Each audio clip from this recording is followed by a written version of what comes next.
Graça e paz, abençoados. Voltando aqui, o grande arquiteto do universo, parte 3. Vamos dar continuidade de onde nós paramos. E nós falávamos que o Big Bang, ele explica parte da história do Big Bang, é um pouco verdade. Existe o ponto verdade, em que houve uma explosão no início da criação. Houve uma explosão, né? No início da criação, a Terra estava em estado de caos, e então, a partir de então, Deus começa a criar. Então, o que nós entendemos é que, a partir de então, Deus começa a criar tudo. Deus começa a criar tudo dessa porção seca. Deus, então, diz lá no livro de Gênesis, né? No princípio criou Deus os céus e a terra, como já explicamos na primeira e segunda parte. Os céus está no plural, né? Gênesis 1, verso 1 e 2. Os céus está no plural, porque está mostrando várias camadas de céus. Não existe só um céu, não é só o céu deste mundo. Mas temos entendimento que Paulo foi arrebatado ao terceiro céu. E cremos que, nós, o canal Luz da Graça, cremos que as camadas celestiais são 7 camadas celestiais. Cremos como os judeus creem que são 7 camadas celestiais, são 7 véus que existem acima de nós, 7 camadas espirituais. Então, em cada camada existe um mundo espiritual. Isso daí não compete a nós, como diz a palavra, as coisas reveladas foram dadas aos homens, e as encobertas pertencem ao Senhor. Então, isto é um fato sobre estas camadas espirituais que está com Deus, que Deus não revelou a nós, sobre essas esferas espirituais. Então, essas esferas espirituais demonstram também o estado de hierarquia dos anjos, aonde um anjo tem uma hierarquia acima do outro. Existe hierarquia nos céus, irmão Paulo? Existe. Se não fosse isso, a palavra de Deus não falava de querubins, serafins, arcanjo, né, que é o arquianjo. E quando nós falamos de arquianjo, que nós vamos falar agora, que é uma camada que fala do anjo principal, quando se fala de arqui, está falando do principal, arquianjo ou anjo principais. Então não existia só um anjo principal, não, mas existia vários arcanjos. Então, está se falando, quando a Bíblia fala de arcanjos, está falando de anjos que são príncipes sobre os outros anjos, que são príncipes, que são anjos principais. E o primeiro, que é o arquianjo principal de todos os outros arquianjos, ele foi chamado de Miguel. Miguel, isto mesmo. A qual muitos atribuem que Miguel é o próprio Jesus. Por quê? Porque Miguel é aquele que vem combater contra os inimigos. Ele é citado na profecia de Daniel, ele é citado na profecia de Joel, ele é citado lá no livro de Judas, ele é citado lá no livro de Apocalipse, né? Ele é muito citado no livro de Apocalipse, Miguel. No livro de Daniel também, o príncipe do reino da Pérsia nos resistiu durante 21 dias, mas veio Miguel e seus anjos e combateram contra esses principados. Então, tá vendo aqui que é uma força espiritual divina, que são os arcanjos, vieram combater contra os principados das trevas, que foi chamado de príncipe do reino da Pérsia, dizendo que eram os principados daquela localização que dominava o reino da Pérsia, que dominava sobre a Pérsia. Então, preste atenção, abençoados. nós, o canal Luzes da Graça, procuramos trazer a palavra com verdade e sinceridade para você. Então, não vamos aqui ser precipitado, mas temos uma grande prova de que esse arcanjo, que fala de anjo principal, que é arque, é o principal, arque é o principal, o dominador, o rei, o que domina, o que governa. Então esse arcanjo, temos uma ideia de que ele está associado à autoridade de Jesus, do Cristo. Por isso que ele é associado a Jesus. Por quê? Jesus foi a primeira formação da criação. Ele é antes de tudo. Jesus é antes de tudo. Ele é o início da criação. Ele foi a estrela alva. O primeiro ser espiritual na existência da criação foi o Filho. Ele veio de dentro do Pai, do âmago do Pai. Então ele foi um anjo, né? Jesus, a formação de Jesus é um ser espiritual, angelical, mas o quê? Como o anjo principal. Por isso que Jesus é chamado também, é comparado e conhecido como Miguel, aquele que vem combater, que vem pelejar pelo povo de Deus, pelo povo cristão, pela igreja. Então, Jesus também ele é associado a Miguel, mas Miguel é um anjo a respeito de Cristo. É um anjo que está a serviço de Cristo, fazendo a própria representação da autoridade divina do Filho de Deus. Por isso que há essa associação. Parece-se que entendermos que esse Miguel é Jesus, mas esse Miguel estava nos céus quando Jesus estava aqui na terra. Mas esse Miguel, ele que carrega a autoridade de Cristo sobre ele, ele que cumpre a palavra do Filho de Deus. Ele que faz essa manifestação da autoridade do Filho de Deus, Jesus. Por isso que ele é associado a Jesus e muitas das vezes confundido com o próprio Jesus. Mas Miguel, ele é um anjo. Um anjo que não é o próprio Jesus, mas ele carrega sobre ele a autoridade do Filho, ou a autoridade do próprio Deus.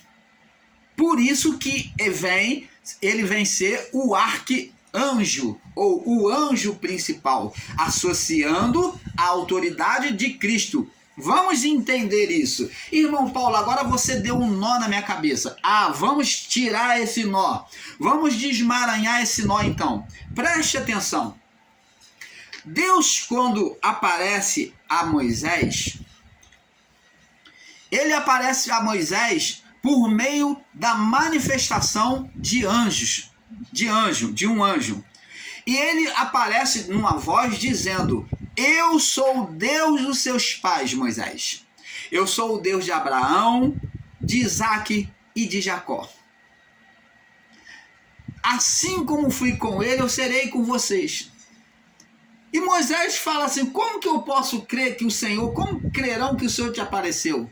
Então, esse anjo, ele se manifesta como o próprio Deus, mas ali não é o próprio Deus que está sendo manifesto de forma visível naquela sarça ardente, como também nas outras manifestações em que os anjos apareceram. Os anjos apareceram dizendo: eu sou o Senhor Deus que falo contigo. Eu pergunto a você, eles estavam vendo Deus ou estavam vendo um anjo?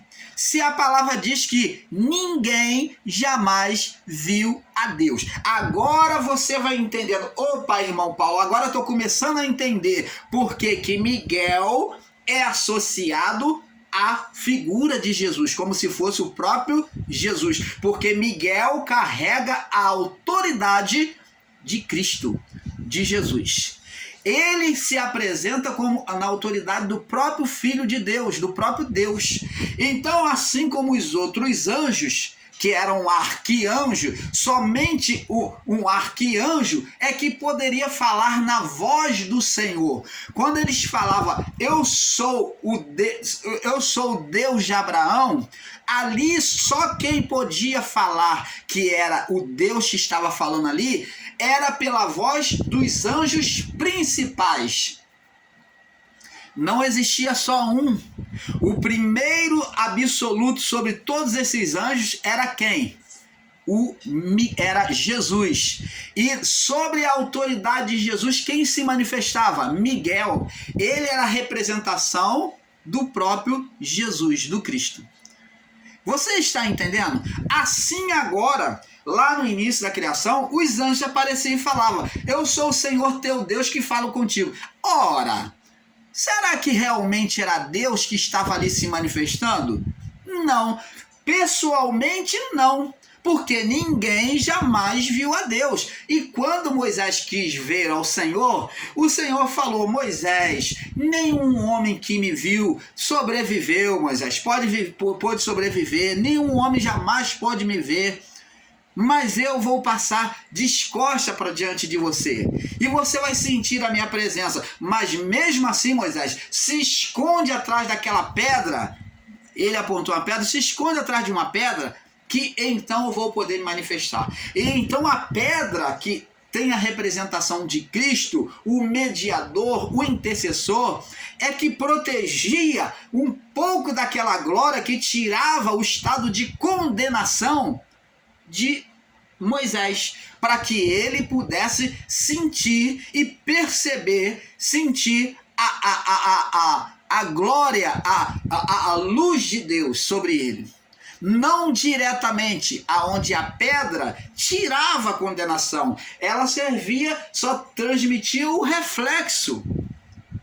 Então sobre Cristo havia uma quebra da condenação, para que Moisés sentisse a glória de Deus, ele visse a glória de Deus de forma palpável. Você está entendendo, amado? Então Moisés, ele não viu a Deus. Moisés na sarça ardente, aquela sarça, não foi Deus, mas foi um arcanjo, uma manifestação de Deus. Um anjo principal, um dos anjos principais de Deus, que estão mais próximos de Deus, que se manifestam na autoridade divina, assim como Miguel se manifestava na autoridade de Deus e principalmente do Filho.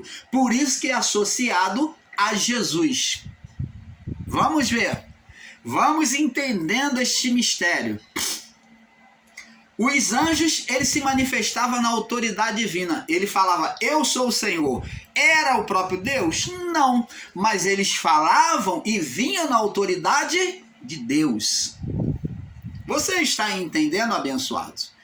Porque eram anjos próximos a Deus e o ministério que estava reinando ali, de Adão até a cruz, era o ministério, até o juízo dos anos 70, era o ministério dos anjos. Então, a partir da cruz, da ressurreição de Cristo, isso vai mudar. Agora vai sair o ministério dos anjos e vai entrar o ministério do Espírito Santo. Então, é isso que temos que entender. Quando falamos de arcanjo Miguel, estamos falando de um anjo na autoridade de Cristo, na manifestação do próprio Filho. Você entendeu, abençoados? Então, abençoados, vamos prosseguir aqui. Então, no verso 3, agora a partir do verso 3 de Gênesis, né?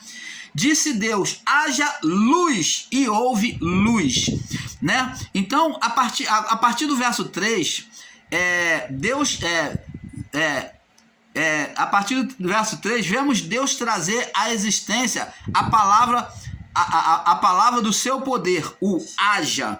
Então Deus, ele usa o haja, usando o verbo, quer dizer que a autoridade do seu poder, né, para formar, onde a primeira formação de Deus foi a luz. Então preste atenção, aqui com a mente iluminada, vamos entender que no princípio de tudo, antes que houvesse mundo, primeiro está mostrando a palavra, nós temos uma radicalização de entendimento de querer ler a Bíblia e entender que Deus criou os céus e criou a terra tudo junto. Lemos assim, entendemos errado. A palavra de Deus diz aqui, ó, vamos ler por etapa, entender assim. No princípio, Deus criou os céus. Opa, então dá uma pausa aí. Então, está dizendo que no princípio ele criou os céus, primeiro as camadas celestiais, as hierarquias, ele criou os exércitos celestiais, que são os anjos, criou todo o exército celestial, toda a existência dos anjos. Então diz que ele criou os céus, aí depois vem dizer, no princípio ele criou os céus, tá no plural, céus, não é esse céu, mas são vários céus, várias camadas, e diz que criou a terra. Então primeiro criou os céus e depois ele criou a terra. Agora vamos, a partir do verso 3, entender como isso foi criado, como que foi o início dessa criação dos céus. Vamos entender agora no verso 3. E disse Deus, haja luz.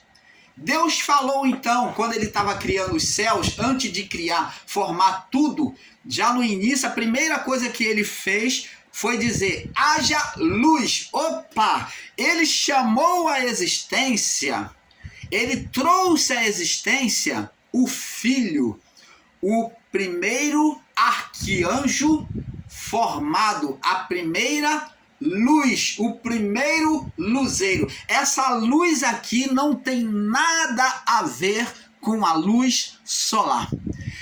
Primeira criação, primeiro mundo criado, como está escrito na palavra, no princípio criou Deus os céus. Então a formação celestial foi formado primeiro, tudo que há nos céus foi formado primeiro. O reino celestial foi formado primeiro. E aqui no verso 13 está explicando que a primeira formação no mundo celestial, no mundo espiritual, foi a luz. E quem é o primeiro criado? Quem é essa luz? É Jesus, o Filho. O Filho foi chamado de dentro de Deus à existência como luzeiro, como luz espiritual. Essa luz brilhou diante das trevas, da escuridão, e foi por meio dessa luz que Deus pôde contemplar a criação. Deus formou debaixo desta luz, na presença dessa luz. Então essa luz que fazia os olhos de Deus aferir toda a formação da criação. É Jesus. Primeira luz criada, Jesus. A partir dele, os outros luzeiros, ele que vem da ordem e vem trazer os outros luzeiros por meio dele. Então, anjo nenhum foi formado antes de Cristo, do Filho. E nós vamos ver isso.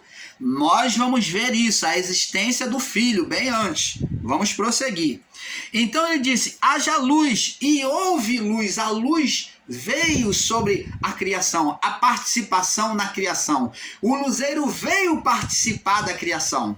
Foi chamada a luz. É como se Jesus falasse, vem filho, vamos criar, vamos formar. Vem filho. Então a luz veio, o Filho veio iluminar. E houve luz, e viu Deus que a luz era boa. Então Deus se alegrou com a presença do Filho, né? E fez Deus separação entre a luz e as trevas. Agora, havendo luzeiro, é claro que a luz vai separar as trevas. Então, havendo luz, então vai ficar a parte luz e a parte escura, a parte trevas. E chamou a luz dia. Opa, é aqui que começa a entrar o grande equívoco de entendimento.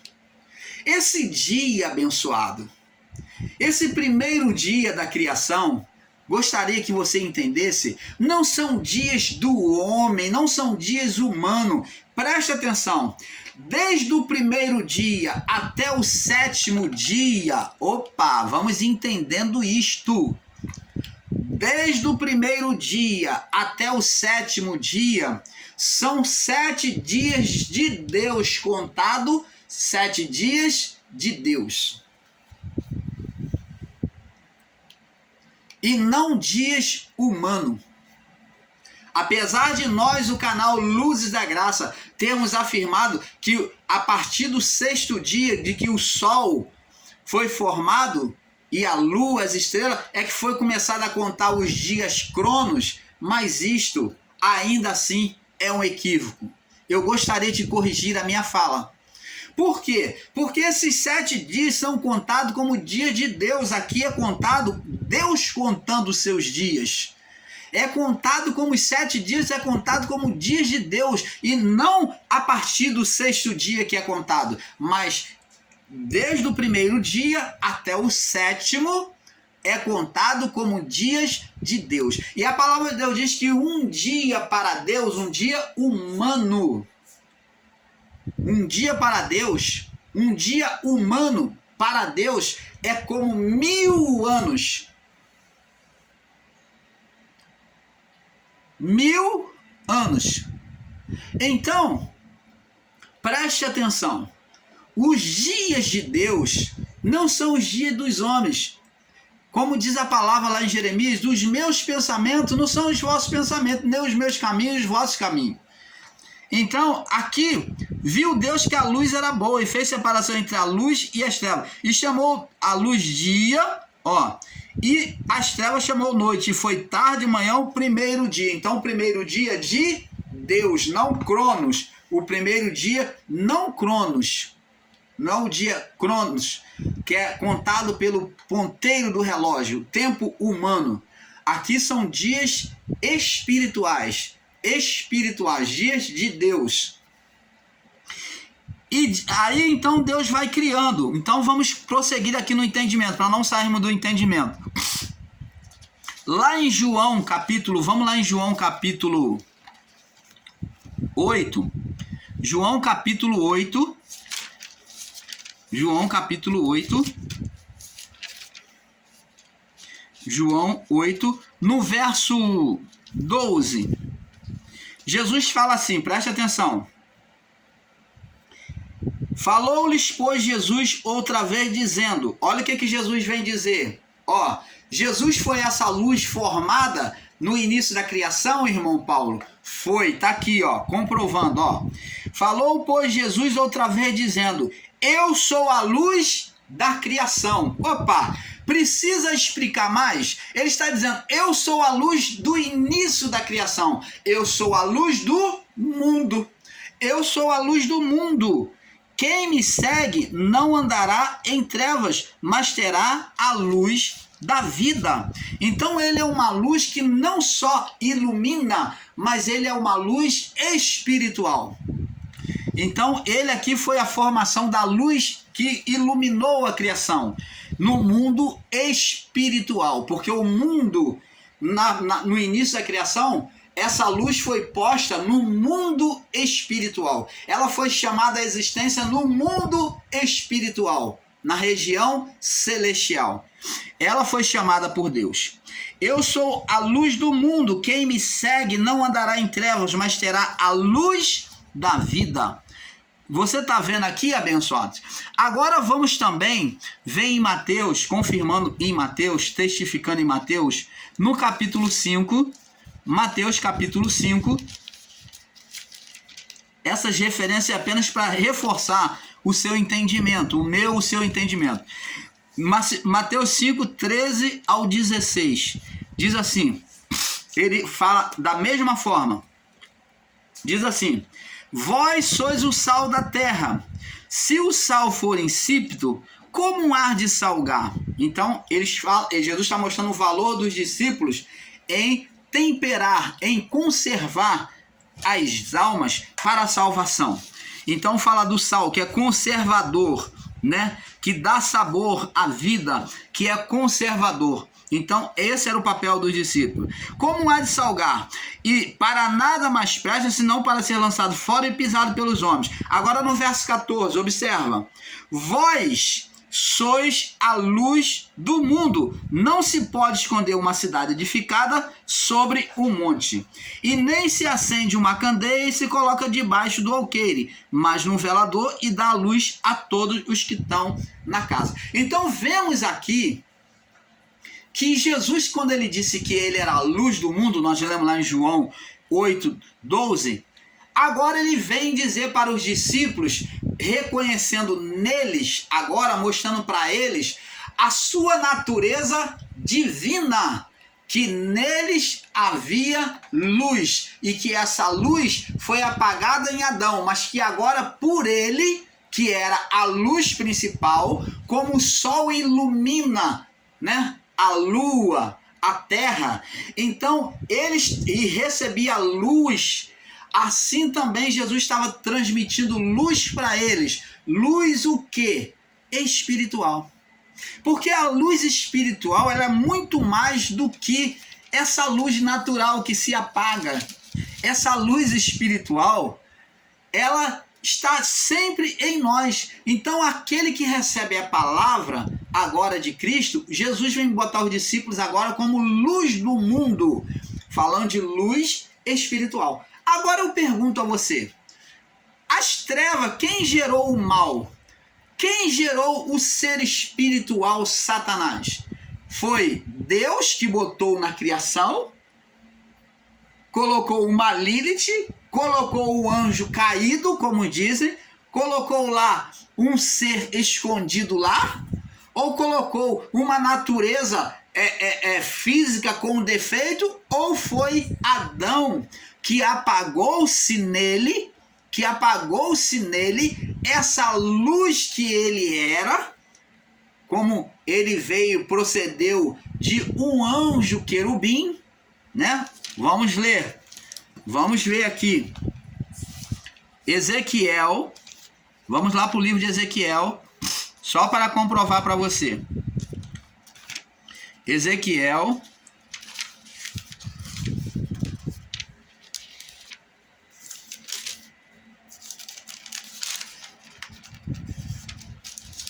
Ezequiel 28. Ezequiel 28. Como que Adão era? Como que Adão foi formado? Diz aqui, ó. Olha só como que Adão foi formado. Preste atenção. Vamos ler do início e vamos agora explicar para que você tenha um entendimento perfeito. Vamos fazer um estudo sem pressa. Veio a mim, verso 1, a palavra do Senhor dizendo, é uma profecia que veio a Ezequiel contra o rei. Opa! Quem era o rei de Tiro? Aqui está falando do rei, do pai, o dominador. Quem era o rei de Tiro? Ó, veio a mim a palavra do Senhor dizendo, filho do homem, profecia contra o rei de Tiro. Veio a mim a palavra do Senhor dizendo, filho do homem, diz ao príncipe de Tiro. Príncipe é filho do rei. Preste atenção. Um príncipe é filho do rei. Ele é o segundo rei. Ele é a representação do segundo rei, após o pai. O príncipe é o que vem depois do rei, da descendência do rei, que vem da descendência do rei. Esse é o príncipe, o que vai descender do rei. Opa!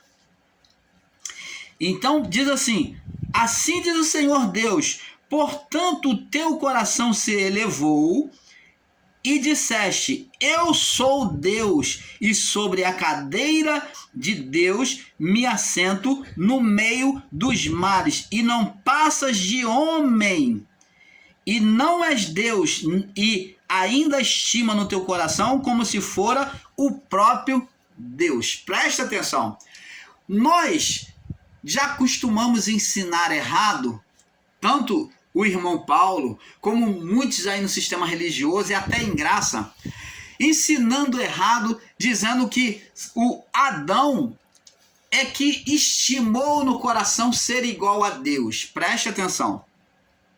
Essa fala aqui é a fala do príncipe.